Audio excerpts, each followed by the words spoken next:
Hi, everybody. Welcome to another edition of Packers Unscripted from Packers.com. I am Mike Spofford, joined, as always, by my trusted colleague, Wes Hodkowitz. We're coming to you here from our new studio at Lambeau Field to continue, Wes, our preview of Packers OTAs. When does it stop being new? When do we cut off? I know we had this discussion before. Yeah. Are we going to do it the rest of the offseason program? Yeah, at least until we get through. We get through mini camp. Yeah. I don't know. At some point, I'll get tired of saying new. No, I like it, but it is new considering what our studio used to look like. Yeah, it looked like we were in the back of a kitchen. Yeah, I think this is gonna feel new for the next couple of years at least. I would think. Sorry. OTAs are underway. They are. The Packers have begun this week. We will get access to one practice later this week. And on our last show, we previewed OTAs from the offensive side of the ball, what we're looking for, things that are on our mind. So we'll switch to the defensive side of the ball for this episode, and I'll just throw it out there to you. What rises to the top of your observation list when we hit the practice field later this week? For me, it has to be edge rusher. First and foremost, we all know Micah Parsons working his way back from that ACL. He's not going to be out there. He's not going to be taking these reps. We know that Lucas Van Ness is probably going to be taking that spot opposite of Micah Parsons this year, that the runway has been cleared, much like with Matthew Golden in the receiver position. Rashawn Gary traded Lucas Van Ness. Go forward, young man, and give it everything you got. But there still needs to be somebody lined up across from Van Ness, and you're going to need guys to fill up in that rotation now with Kingsley Enagbare gone. So just seeing which young guy fills those roles early on and who ultimately emerges during this training camp is going to be fascinating to watch. Whether it's obviously Barron Sorrell, who is a tremendous story. We all talked about it. I wrote about it. The guy shows up in Green Bay for the draft. Everyone, just a feel-good story. Well, what sometimes I think gets overlooked is the fact he was a fourth-round pick. He was a really good prospect coming out of Texas, and just looking at him and his body this offseason, how he's matured in that capacity and how he finished last year with that game against Minnesota, I think he's a real contender for that spot. Colin Oliver, Dennis Sutton being the fourth-round pick this year could potentially contribute right away. And then the dude that probably nobody's talked enough about this offseason is Brenton Cox Jr., a guy that was really positioned to have a big role with this defense last year, and then unfortunately gets the core injury, misses most of the season. But the Packers thought enough of him to bring him back. Yeah. So plenty of opportunity there at the edge rushing position. And me personally, I don't know how you felt about it, but I love the fact that Green Bay dedicated themselves to this young nucleus. They didn't go out and sign a 32-year-old pass rusher to stem the tide here until Micah Parsons gets back. They believed in what they had. And now it's on those young guys to prove the Packers right. Yeah, absolutely. I mean, this spring, this summer, through training camp, the preseason is going to be the proving ground, so to speak, for these young guys, because we know the personnel department is always looking. They're always evaluating. Maybe at some point they'll feel the need to bring in a veteran pass rusher stopgap to, as you said, stem the tide until Micah Parsons gets back. But the Packers are going to let these young guys figure it out here during the spring and summer with these opportunities. And you mentioned Brenton Cox Jr., and you're right. He is a guy who hasn't been talked about enough because, unfortunately, last year just became kind of an injury wash for him.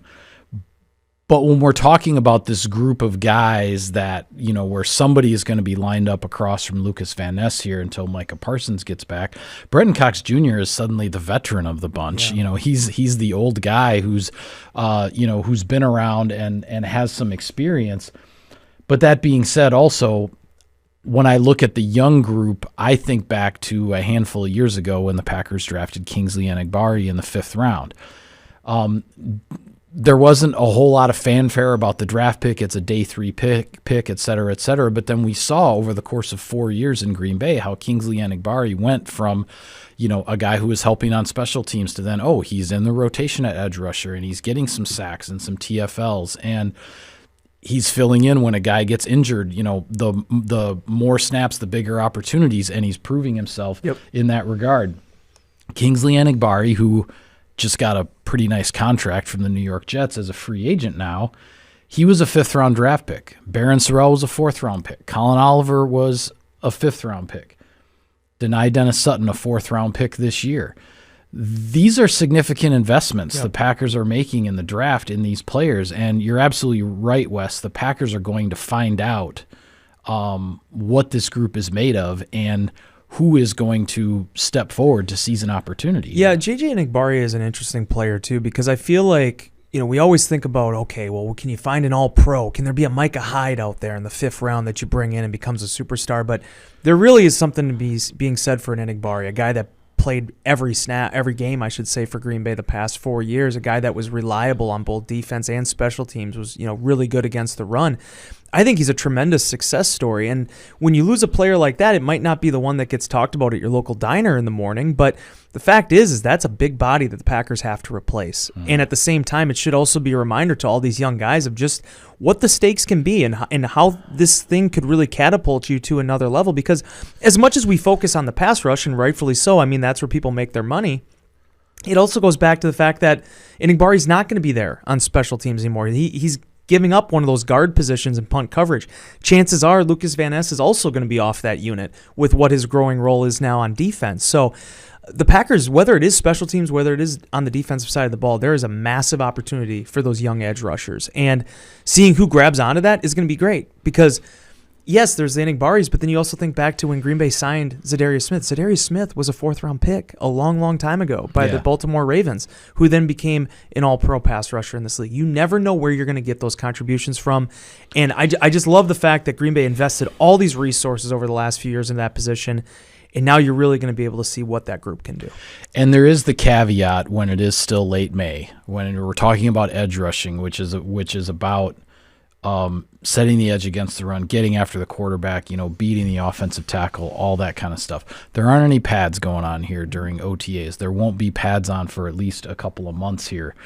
But this, with Jonathan Gannon coming in as a new defensive coordinator, new defense, he's getting to know the players. The other coaches on his defensive staff getting to know these players, figuring out what they do best as they build the playbook and they build the different sub packages. And this would be a spot that Colin Oliver maybe could sub in and provide a spark right here, et cetera, et cetera. That's what this time of year is all about. And on the flip side of it, if shifting gears sort of from the young guys to the veteran guys, there are a couple of new veteran guys coming into this defense now with Gannon. We're going to get a first look at Javon Hargrave at defensive tackle, Zaire Franklin at inside linebacker.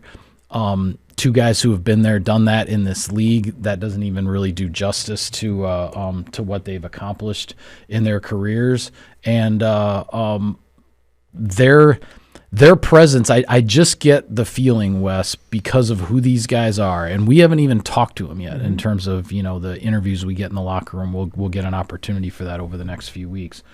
But I just get the sense that these are guys that are walking into the Packers locker room with a certain level of respect, and they're going to be leaders on this defense in some way, shape, or form, even though they are new. Jonathan Gannon is new, but it feels like that's the dynamic that could be developed. Because guys can be Pro Bowlers and they can be all pros, and in Franklin's case, he has been, right? And in Hargrave's case, he's a 2-time Pro Bowler, has played in a Super Bowl. I mean, these guys have legitimate on-field credentials, but when you sign players, you bring players in, veterans in, and you see that Walter Payton Man of the Year nomination next to their name, you see team captain in their bio, that tells you something about the character of the individual. The other thing, too, that always sticks out to me is when a veteran leaves somewhere, signs elsewhere, and then you see media members or people from the beat corps on social media talking about that player, wishing them well. That speaks volumes as well, too. I know you and I both did that when Aaron Jones ultimately went to Minnesota. I remember having the conversation with Lindsey Young over there, one of the beat writers for the Vikings, about just the type of dude that was entering that locker room. Heard the same exact reports on Zaire Franklin. And the thing I love about Franklin, too, is when you look at his resume, and he has the quintessential NFL journey type story, right? When you're talking about a 7th-round pick, what I think some people would refer to as an undersized middle linebacker, go from a core special teams player in Indianapolis to a starting middle linebacker to an all-pro to a guy leading the National Football League in tackles. There is a certain amount of respect and prestige that comes along with that. And for Green Bay to lose Quay Walker, and then conversely, when you look at the defensive tackle position, Kenny Clark and now Colby Wooden and Javon Hargrave coming in, they needed to find guys that you could add to this roster that can augment and complement a team that wants to compete for a championship this year. They weren't going to be able to just get those guys in the draft. One, the number of picks just weren't there to address all those needs. But two, they needed to hit the ground running with some veterans here too. And I feel like they've done it with both of those guys. And for me, the most exciting thing of all is just seeing the type of experience that they now bring into this team. When you think about the best Packer teams, going back to the Mike McCarthy era or even in those 2019 to 21 windows where Packers are winning 13 games every year, you had the Mercedes Lewises, you had the Julius Peppers back in the middle 2010s. There's something about having that type of leadership on a football team in addition to what they provide as a football player. Yeah, when I think of Zaire Franklin and just having only been able to watch his career from afar, and you look at the statistics and kind of what he's compiled, he's like the definition of a guy who paid his dues to get to where he is in this league, and I'm really interested to see what he's got left and what he can bring to this Jonathan Gannon defense in Green Bay. A couple other things I want to get your thoughts on, but we do need to pay some bills, so let's hear a quick word from our sponsor. SiriusXM NFL Radio delivers hard-hitting analysis and up-to-the-minute NFL news that true football fanatics need 24/7, 365. Welcome back to Packers Unscripted, continuing our preview of OTAs, looking at the defensive side of the ball. And Wes, we've pretty much talked about everything kind of up front on defense, but we also need to talk about what's going on the perimeter defensively because, again, no pads are going on, no jobs are going to be won or lost here in the next few weeks because training camp and the preseason is where these things will really sort themselves out. But the competition at cornerback is going to get underway here in a legitimate way. Carrington Valentine, Benjamin St-Juste, Brendan Cisse, three guys really vying for, all of them, I think, legitimate contenders to be the number 2 boundary cornerback in this defense, opposite Keyshawn Nixon, and then, of course, with Javon Bullard being your number 1 slot corner. Yeah. And Valentine is sort of the incumbent, so to speak, because he's the guy who's been here, but yet new defensive coordinator, new coaches, lots of change going on. So this, as far as a competition for a very prominent role on this Packers team in 2026, this is the one that strikes me as the one with the spotlight on it. It's going to be the competition of the summer. I will say that Benjamin St-Juste actually earned some brownie points with me last weekend because he was at the Canadian Grand Prix in Montreal. Was checking out the F1 race, which is pretty cool. He didn't bring you along? He didn't. And like I've joked with you about this before. I mean, I'm going to be asking him questions. He's probably not going to want to hear those questions. He's probably going to get annoyed by some of that. But for a guy that I haven't met yet, I was in awe of that. I got to get to a Formula One race at some point. But I really like the way they built this thing up in the cornerback room. First and foremost, Carrington Valentine, a guy that has always been on the cusp of a permanent starting role, right? It seems like, it was funny, I never even realized it until Keyshawn Nixon brought it up last season, but all these playoff runs Green Bay's been on, it's been Valentine with Nixon. It's just that he wasn't the incumbent at the beginning of the season. Right. Just one thing or another worked out that he ended up having to be the guy at the end of the season. And it happened again last year, even though Jair Alexander had been released. Green Bay goes and gets Nate Hobbs. Javon Bullard, kind of solidifies himself in the slot. Hobbs has to be on the perimeter, but then he gets hurt.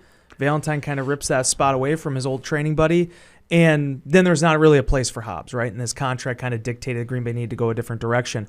So they bring in St-Juste, who's a dude who had some hype coming out of college and obviously played a lot for Washington, but really things clicked for him last year with Los Angeles. And he was in this rotational perimeter spot, which you don't see a lot in the NFL. I think at a time, Devon House did it for a little bit here when you got to the sub packages where a guy would move in on the perimeter. Usually it's guys coming in the slot. But St-Juste did that last year for the Chargers, and as you saw the stats from PFF, was the top zone cornerback last year in the National Football League based on their metrics. So a guy that I think has some motion going for him right now, and then certainly you add in Brandon Cisse. He's only 20 years old. We'll have to see exactly in training camp and this offseason program how ready he is for that spotlight. But there's a continuation of guys, too, that have come in as rookies at that position and contributed right off the bat, Jair Alexander being one of them. Casey Hayward was a Defensive Rookie of the Year finalist back in 2012. Kind of coming out of nowhere in the second round and then being a playmaker straight away. So I feel like, Keyshawn Nixon, Javon Bullard, those are your two guys. Those guys are locked in right now with that sub-package nickel defense, which is pretty much the base defense nowadays in the NFL. Who's going to be the one that rises up in this competition and shows that they can be the one that's capable of playing opposite of Nixon? And as we saw last year, you need depth at that position. The next man up, that got kind of rode it away for Green Bay last year. They had to go to the guys on the practice squad to finish out that season. This year, they added the numbers, they built the depth, and just seeing how that group grows together, a young group, how it grows together, I think is going to be a big key for this Packers team in this championship pursuit. Yeah, and whoever emerges ultimately when Week 1 rolls around and the Packers are heading to U.S. Bank Stadium for that opener against the Vikings, and whoever it is that's lined up as that starting boundary corner, how the depth shakes out behind that could really be significant too, because with Jonathan Gannon coming in, Bobby Babich and Daniel Bullock's, all the new coaches in the secondary, we don't know necessarily, how often is Gannon going to want to have 4 cornerbacks on the field? Does he want? We haven't seen a whole lot. There's always some. We haven't seen a whole lot of dime defense in Green Bay over the last few years. But you never know if maybe that becomes a more of a regular sub package for a coordinator like Gannon. And if you need 4 cornerbacks on the field, then who's that second slot guy opposite of Javon Bullard and the depth and the pecking order of how this competition unfolds will definitely be important heading down the road.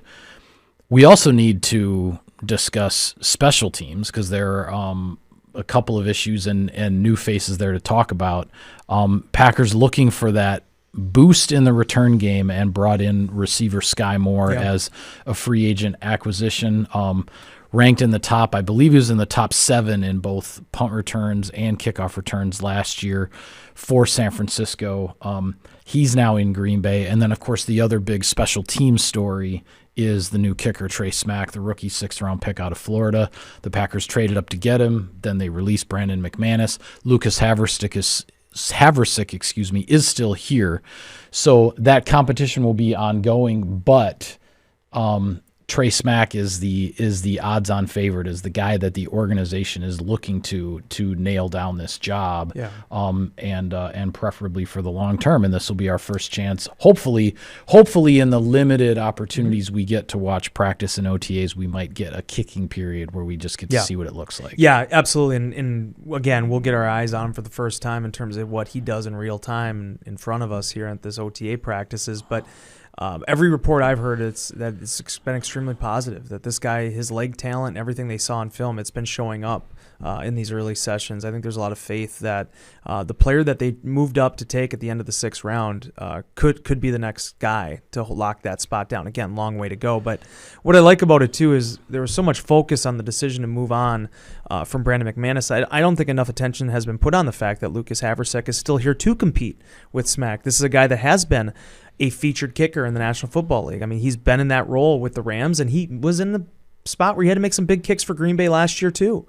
In addition to the fact he ended up acing the longest field goal in franchise history in Arizona from 61 yards. That 61-yard kick in Arizona was actually a pretty big kick in that ball game. The Packers were losing at the time. It was, going right in at halftime. I don't think it's a kick necessarily that he gets the opportunity to make if it's not the last play of the first half where you're not risking the field position. But he made it. And it played a big factor in the Packers winning a big road game last year. Yeah, so Haversick has been in this spot before, and I think that's going to be an underrated competition to watch here, because even if the Packers are locked into Smack, I mean, Haversick knows how this game is played. I mean, every single time he's on the field, whether it's in these practices or whether it gets to the preseason, he's auditioning for the rest of the league. And that's just the way this thing goes now in the National Football League. And in addition to the fact that with these 16, 17-man practice squads, most teams are also carrying a kicker now, just based on how important that position is. So all that being said about Smack, I think the thing I'm most excited about is watching the Skyy Moore signing play out. I feel like this is the right time for both him and the Packers to come together. It just feels sort of serendipitous that those two are kind of meant for each other, right? Green Bay has been sort of stuck in this perpetual windmill here with their special teams and just not being able to quite get it right. Even going back to the years with Mike McCarthy as head coach, they're trying to find guys that fit. And they finally accomplished it at punter with Daniel Whelan. They're still trying to find that next kicker after Mason Crosby. But the punt return, kickoff return thing, one thing they've very rarely done is actually had a guy whose sole responsibility, right? I shouldn't say sole responsibility, but what he's majoring in is returns. Yeah. Moore gives them that possibility now. This is a guy that came into the league with a lot of hype, second-round pick.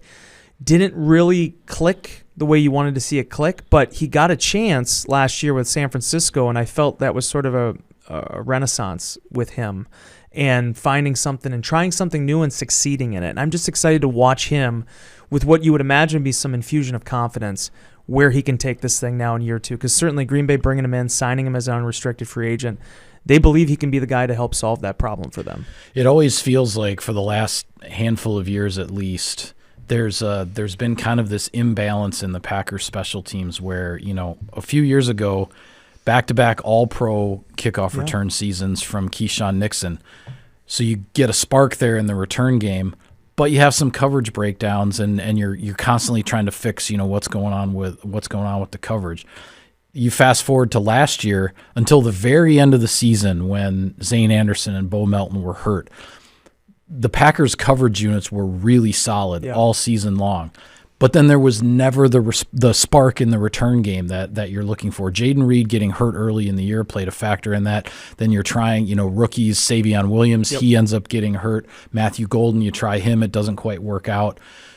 So, will this be the year now that you've got some things figured out coverage-wise last year? Can you find that spark in the return game so that you feel really good about both ends of that? And that's even taking, the kicking and punting part out of it. I mean, the Packers feel great about their punter in Daniel Whelan, a guy whose arrow is still pointing up. And then, of course, we've already talked about the kicking situation with bringing in a rookie 6th-round pick. So a lot for Cam Acord, the Packers' new special teams coordinator, to get his hands around and to move things forward. But that really gets rolling now with these next few weeks of OTAs and minicamp. And what excites me is, and we've discussed this a little bit in the past, but the fact is compared to 4 years ago when Rich Bisaccia came in here, there's a nucleus in place. There are coverage players. There are core special teams players. The Packers have identified those individuals.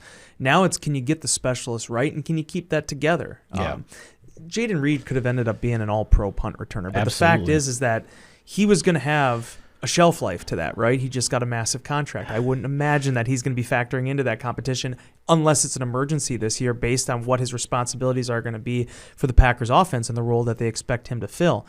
Same thing with Matthew Golden being a first-round pick that was playing in that area last year. Yep. Savion Williams is a third-round pick. Maybe he's still involved in it. But these guys, there's an offensive component to it. There's a skill position component to it that, just like Randall Cobb, you're going to graduate off of it at some point. With Moore, this is going to be something that he's going to really have his concentration centered on this summer, in addition to the fact that potentially what he could add to the offense is a complement to that. So, Cam Acord, I feel like this guy at this time with where the special teams are positioned, there's a reason why he said he felt like this group can compete right now to be a top unit, and it's because of some of those things that they've put in place in recent years. Yeah, well, with that, you and I will have to get ready to hit the practice field tomorrow, but a bit of a programming note. At the end of the week, this guy is headed out to the golf course, and I'm headed out to try to catch some fish. So because of that, this will be our only show this week, and then when we return to the studio next week, we will talk about the first open practice, and we'll actually be shooting that show right before we go out to another practice. So we'll have plenty to talk about next week when we're back. But because this is our only show this week, it also happens to be the last show for our producer, Hannah. Yeah. And I know that she's never been in front of the camera. Y'all have no idea who she is. She's been with us back behind the scenes for a couple of years now. She is moving on to bigger and better things. So I want to provide a heartfelt thank you for everything that she has done for us. And Hannah, we said goodbye to Marv a while ago as our producer, and then he hung around the building for a few more years doing all sorts of other jobs before he eventually left. And then we said goodbye to Justin. Yeah. And then after a little while, Justin came back, and now he's doing other things around the building as well. So if you're going to be back at some point, all good. Hey, we'll take you. We'll continue to have some fun here.